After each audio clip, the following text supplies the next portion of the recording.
বন্ধুরা সকলকে আসসালামু আলাইকুম। আশা করি সকলেই ভালো আছেন। তো বন্ধুরা আজকের ভিডিওটি খুবই স্পেশাল হতে চলেছে যদি আপনি অ্যান্ড্রয়েড ফোন ব্যবহার করে থাকেন। তো বন্ধুরা আজকে ভিডিওটি দেখলে আপনারা আপনাদের প্রাইভেসি সম্পর্কে অনেক সতর্ক হতে পারবেন এবং কী কারণে মানুষের তথ্য ট্রান্সফার হয় বা অনেক সময় তথ্য লিক হয়ে যায় সেই সম্পর্কেও কিছুটা ধারণা নিতে পারবেন। তো বন্ধুরা আজকে ভিডিওটি আপনাদের সবার জন্য খুবই গুরুত্বপূর্ণ। আশা করছি আজকে ভিডিওটি আপনারা মনোযোগ সহকারে দেখবেন। তো বরাবরের মতোই দেখছেন settings.Its, সাথে আছে আমি নাদিম। তো চলুন শুরু করা যাক। তো বন্ধুরা ভিডিওটি শুরু করার আগে একটি কথা বলে নেই, যদি আপনি আমার চ্যানেলে নতুন হয়ে থাকেন তাহলে অবশ্যই আমার চ্যানেলটিকে সাবস্ক্রাইব করবেন। তো বন্ধুরা অনেক সময় অনেক ধরনের রিউমার বলেন বা অনেক ঘটনা বলেন বা অনেক ধরনের তথ্য বলেন, অনেক সময় এক ধরনের রিউমারের মতোই এক ধরনের গুজবও বটে।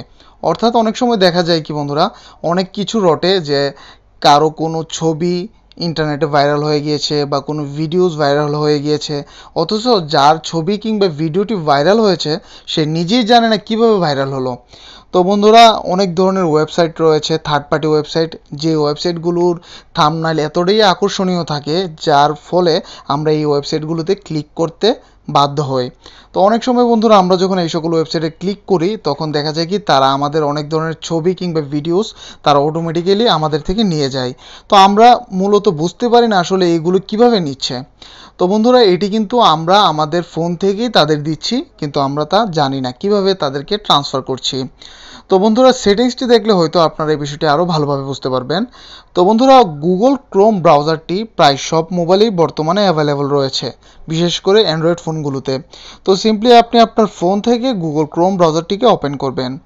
গুগল ক্রোম ব্রাউজারটি ওপেন হওয়ার পর ডান পাশে দেখুন 3 ডট মেনু রয়েছে, সিম্পলি সেই 3 ডট মেনুতে ক্লিক করবেন। 3 ডট মেনুতে ক্লিক করার পর বন্ধুরা আপনারা একটু কষ্ট করে নিচে চলে যাবেন। নিচে আসলে এখানে সেটিংস নামে একটি অপশন পেয়ে যাবেন। তো সিম্পলি এই সেটিংসে ক্লিক করবেন। সেটিংসে ক্লিক করার পর একটু স্ক্রল ডাউন করে নিচে আসবেন।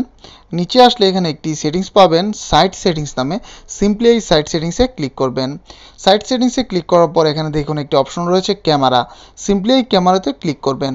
তো ক্যামেরাতে ক্লিক করার পর বন্ধুরা এখানে দেখুন এটি কিন্তু অ্যানাবল অবস্থায় রয়েছে ক্যামেরাটি, অর্থাৎ অনেক ধরনের সাইট ইচ্ছা করলে কিন্তু আমাদের ছবি তারা তুলে নিতে পারবে এই ক্যামেরা ব্যবহার করে। তো বন্ধুরা এই বিষয়টি কিন্তু আমরা জানি না, আসলে আমরা পারমিশন দিয়ে রেখেছি বিভিন্ন থার্ড পার্টি সাইটকে আমাদের ছবি বা আমাদের কোনো কিছু নিয়ে যাওয়ার জন্য, অর্থাৎ ভিডিওস কিংবা ছবি এই ধরনের তারা গোপনে তুলে নিয়ে যেতে পারবে। তো এভাবেই কিন্তু মূলত বন্ধুরা অনেক সময় অনেক তথ্য কিংবা ভিডিও ছবি লিক হয়ে থাকে। তো সিম্পলি আপনারা আপনাদের গুগল ক্রোমের এই সেটিংসে এসে এটি ডিসেবল করে দিবেন। সিম্পলি এটি অ্যানাবল থাকবে, সিম্পলি এটির উপর ক্লিক করলে এটি ডিসেবল হয়ে যাবে। দেখুন এখানে বন্ধুরা ব্লক লেখা উঠে গিয়েছে। এখন কিন্তু বন্ধুরা কোনো থার্ড পার্টি ওয়েবসাইট চাইলেই আমার কোনো ছবি কিংবা ভিডিওস তারা তাদের তথ্যে ভাণ্ডারে নিতে পারবে না।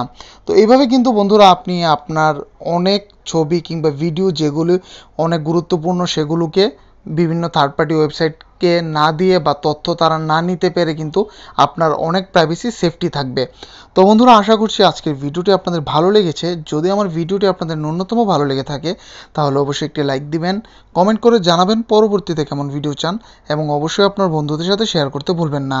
তো দেখা হবে পরবর্তী কোনো টেকনোলজি রিলেটেড ভিডিওতে। ততদিন পর্যন্ত ভালো থাকুন, সুস্থ থাকুন, সবসময় settings সাথে থাকুন। ধন্যবাদ সবাইকে।